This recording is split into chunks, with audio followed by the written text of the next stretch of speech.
The funny thing about it is, like, I've been poor and homeless and all this shit for a long time, and the thing is like, I got ideas that come from the air around us, you know, and they very much in certain ways tie in with moods of how I feel and how the feeling I'm getting from everything else at that time. Well, I collect all these songs and then they become this full spectrum of human emotion. People subconsciously can relate with their life. You know, wow, there's this up and down swing in this shit, and just like the real life, not like somebody's grooming this stuff to like pump me up or bring me down or make me buy Coca-Cola or whatever it is. Right. So I very much wanted to.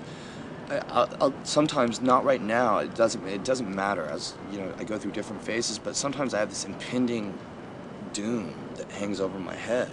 You know what I mean? And I really feel it, like this is gonna be it, you know, for me. Like I'm gonna die really soon. I feel like that because I work myself to the bone, and I really, you know, it's a distinct possibility that may be true. You know, that it's very likely that I'll have like a Roman lifespan versus from my lifestyle of living very hard, even eating vegetables. But you know what I mean?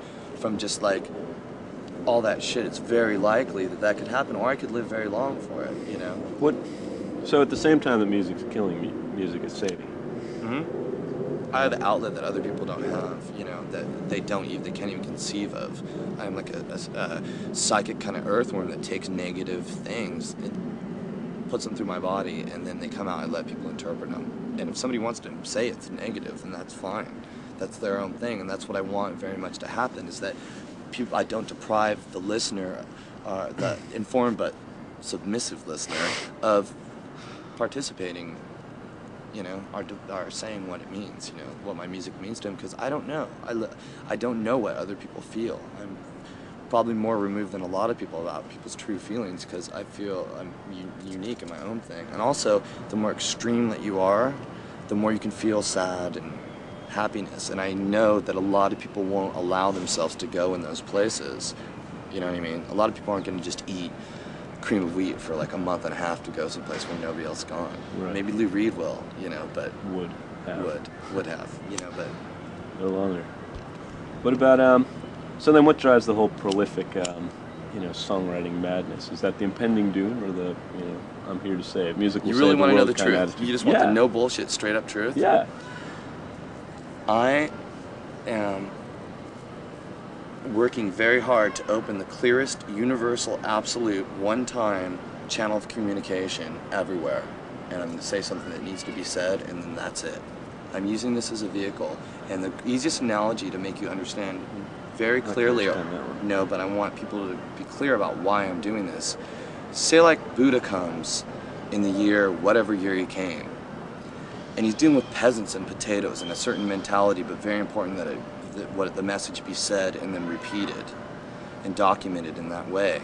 Well, I just chose to use the worst fucking technological absolute time where people were distracted infinitely more, and said I would do this job, which is I'm doing it, and I'm not going to say any more about it. I'm just going for it, the gusto to do that, just once.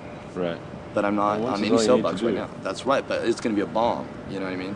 So you know your message yet, or you don't know yet? It's inside me. You know what I mean? Just waiting for it to it's all eke out. around everywhere, but I listen to it. You know what I'm saying? How about, so then you believe in the It isn't my message. It's like the message. It's the message. Yeah. It has nothing to do with like a specific religious thing. It's anti-religious. It has to do with spirituality and just like, you know what I mean? Right. The power of love. That's all it is. You know, it's like, which is very confusing because we got films of me like punching people in the head. But it has to be done sometimes. If you understand like Sufism or stuff like that, you know, you understand that people that have done amazingly great things also carried swords and shit, you know, and that's, don't be confused by that just because one person's path is complete non-violence. You know, I'm more yin-yang completely, like whatever it is. And also I just had the animal vibe that's fucked up, and you know, now I'm really trying to avoid it. But like Electra, I was talking to them today, and they're like, at CBGB's, man, I watched 10 people walk out the door when you started yelling, calling fucking Dave a leech and all this shit. And they were just like, the contrast was like, you got all these love songs, you had everybody going, all of a sudden you're just like, fucking A, why do you have to be drinking all my beer and saying this shit? And she's like, you know, and Matt's like, yeah, you know, you should just like do this and do this. And I'm like, if I could have done it another way, I would have done it. You know what I mean? I had no control over that shit.